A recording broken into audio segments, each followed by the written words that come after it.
49, man. It's just the end is near, Dan. I don't know. You're in the right time frame. I'll tell you what. It is. They got the stem cells. They got the HGH. I've already had a gang of it. All have the you done above. the stem cells? Oh yeah, man. Stem cells fix my fucking shoulder. Well, like, people are tired of hearing about it on this podcast. Was that Regenikine or was that stem cells? I had Regenikine done on my shoulder too. It didn't help as much. Thing.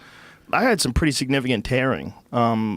Slap tear. I had a tear of the labrum, a tear of the biceps tendon, and a tear of the rotator cuff. Oh wow! I did the rotator cuff. I basically I couldn't even lift my arm like 3 inches. I did the Regenikine, and then 3 weeks later I was boxing. The Regenikine did wonders for my back. It just wasn't enough for my shoulder. But again, I'm an idiot. I don't give it enough time off. But I literally from like this.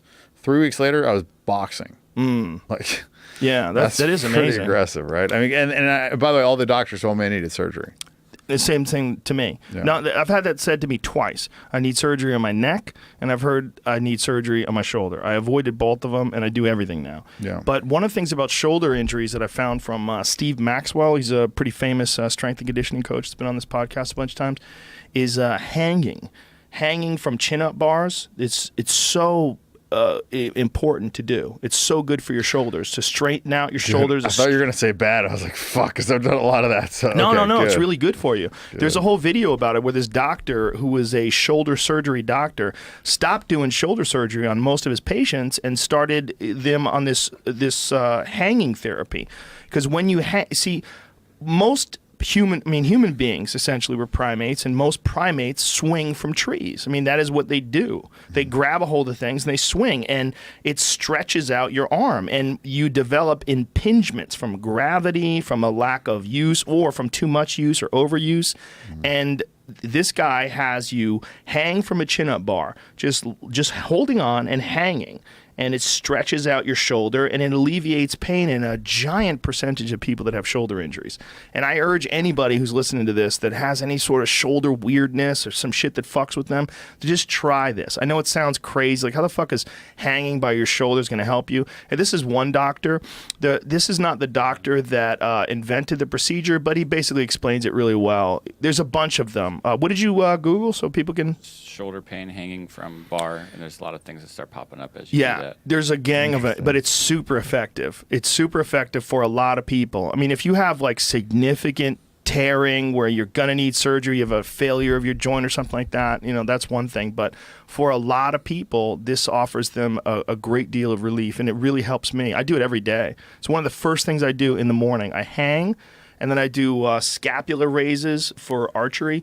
So I hang. I'll do like 2 minutes of hanging. And then once I've done 2 minutes, then I contract my scapula, and I hold that in place for as long as I can. So it's like my hands are given out, my forearms are given out, and then I force my scapula to carry all the weight. Interesting. And you make it a daily routine. Just make it. This is what I do. I brush my teeth. I do that. I just have to do it. So I'm forcing myself. I have zero pain in my shoulders. But the stem cells was a big factor. So now, are you getting the infusion, or are you getting how are you getting it? Like IV stem cells? or yeah? Well, what they do is they take it from a young woman who's had a cesarean section. When they give birth through cesarean section, they take the placenta, and then they use that for stem cells. Okay. And that apparently is the most powerful version of stem cell therapy. There's a bunch of different kinds they use in this country that a lot of people like. A lot of people like it when they take your fat out. They take your fat out and they convert that to stem cells. My buddy did that. But Daniel Cormier, they went into his hip. They got his marrow out of his hip. That's what I did. I got the 19-year-old bone marrow. From someone else? Yeah. Oh, okay. Yeah. Daniel Cormier, they went into his own hip and pulled it out. But I've heard great results from a lot of different versions of stem cells. But I know for me personally, when they shot the stuff from placenta into my shoulder, it was like within a couple of weeks, it was better than it had been in a year. Wow. And then a few months after that, I was like no pain. It's amazing how quick it's healed. And I also did a lot of shoulder exercises with rubber bands and stuff. A lot of different things that I concentrate on. I do all the time now to strengthen up the area and keep it tight.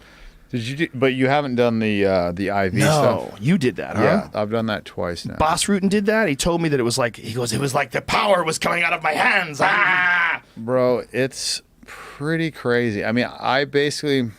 It was weird, though. The first time I did it, it seemed like I had a lot more of a profound effect than the second. But the first time, So I went down to Mexico because you can't do it in the U.S. So I went down there. I got like 90 million of the 19-year-old bone marrow that have been oxygen deprived, whatever, and they inject it in you. The next day I went to get some dental work done. I think I got a root canal, whatever it was, but they injected 25 vials of like lidocaine or Novocaine or whatever it is. And they said that my body was just cycling it through like instantaneously, right? So I had all this dental work done. The next day I was completely healed from all the dental work, which is pretty crazy. What? Yeah. And they said they've never given anybody that much lidocaine ever. Even, you know, and they're like, you know, the guy asked me if I do coke. And I'm like, no, like I haven't done that since I was 25. He's like, yeah. He's like, normally, like nobody can, you know, needs this much unless they have some kind of a thing. And I'm like, actually, normally really drug sensitive.